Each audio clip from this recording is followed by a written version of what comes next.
In March 2017, Samuel L. Jackson made remarks on Ebro in the Morning aimed at black British actors chosen over African American actors for big American film and TV roles.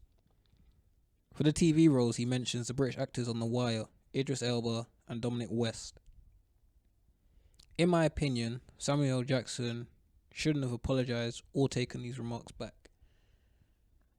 We have to recognise that Samuel L. Jackson was born and raised in Tennessee during segregation. So already from the beginning, his idea of race and its inner workings within the US were very different from the majority of us. This alone shows why his views and his opinion on why British actors may not be able to grasp the full impact and nuances of things such as Jim Crow and just segregation in general in the US and how it's still affecting the culture today is very understandable. So in the interview, Samuel Jackson goes on to say, "I know the brother in the movie, talking about Get Out. He's British. And I tender what would that movie have been with an American actor?" He says some things are universal, but everything ain't. I agree with this. So I feel like at the time, especially on Twitter in general, it was made into a big thing, as if he was saying that we weren't good enough, British actors weren't good enough to take on American roles.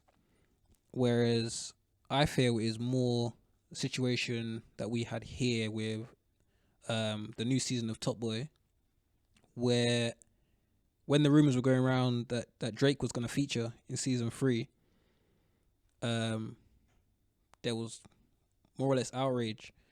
We felt there was no way, no matter how good actor he is, that he would be able to accurately portray the nuances of British culture, specifically London culture. So the words we use, how we use them, how we move, they're all very specific to London. And we didn't feel that an outsider, no matter how good they were at acting, could properly portray us on the big screen. I feel like this is no different to the way that Samuel Jackson is implying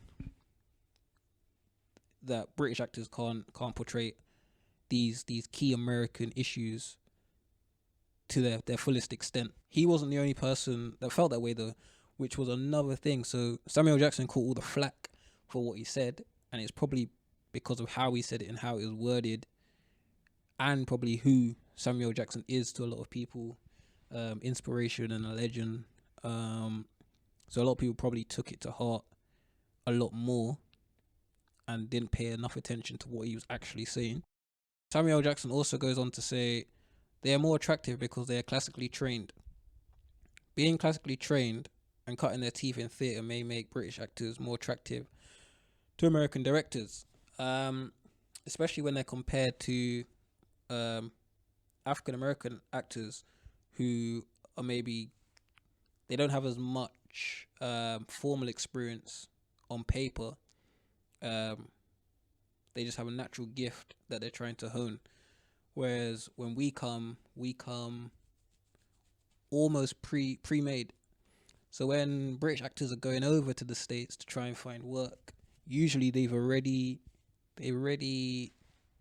honed their skills to an extent. They've done the theatre circuit, they've done small plays, and now the next step for them to get onto the big screen or onto TV, Netflix, etc., is to go out to the US, and it's another step. Whereas you could argue that a few of the African American actors are trying to make their first steps into the industry in the US already, so they're competing against people who already have more experience and more knowledge in the area, and so they're competing against people that they arguably aren't as good at the time at which they come up against each other, which would be why they lose out more often than not. He says they come over here because there are more opportunities and they actually get paid when they work here.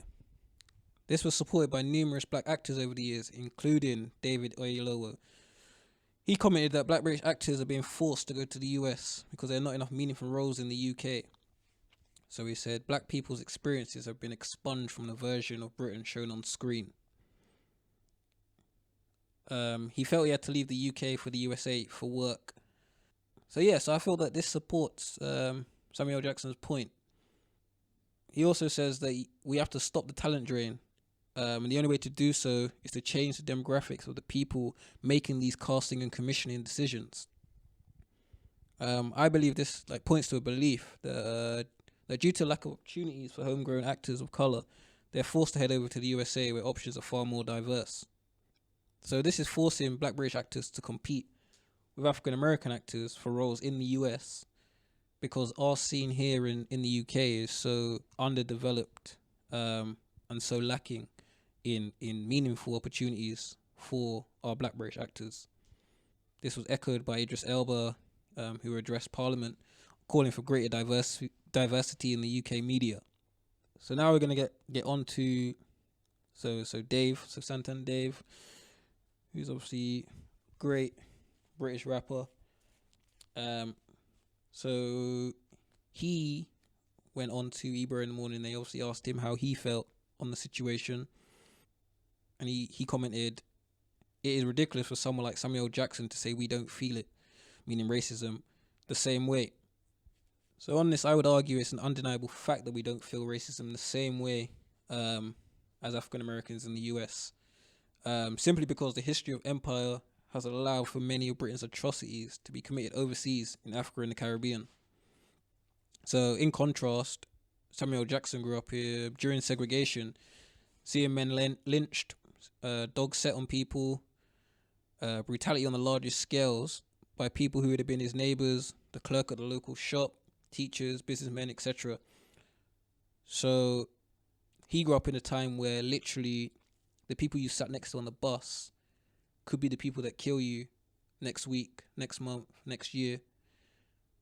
It was a very different form of racism, and the legacy it leaves is very different from the legacy left by our forms of empire over in the Caribbean and India, Africa, etc. It's a very different experience, and it leaves a different legacy. Both are forms of racism, obviously, and the words might be the same, but the way in which it impacts our lives, very different. I wouldn't say either is any better or any worse, but they are definitely different.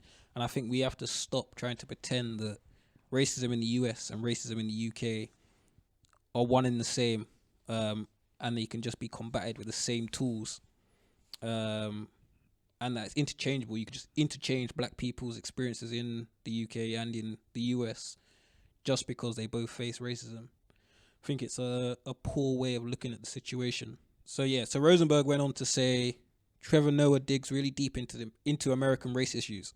At times, I think the way he's informed is fundamentally different because he's not American. The idea that Samuel Jackson was proposing that a black British person couldn't play the part, an acting role, well enough to me didn't make any sense. I feel like this was a bit of what's the word? Media jangling. So Samuel Jackson never said that black British actors couldn't act, nor did he say they were ruining the films. He simply pointed out that with acting and the production of films as a whole being a creative process, with ideas being thrown into a pot, how much nicer could the meal have been with the additional ingredients an African American actor with lived experiences could have brought to the table? So yeah, so basically I feel like this is where cancel culture and just the idea of misinformation spreading like wildfire on social media has been shown to its fullest extent. So black British actors and artists were whipped into a frenzy off the back of sound bites and quoted tweets. The point Samuel Jackson was trying to make is a major point that has been pointed out by many British actors before and since.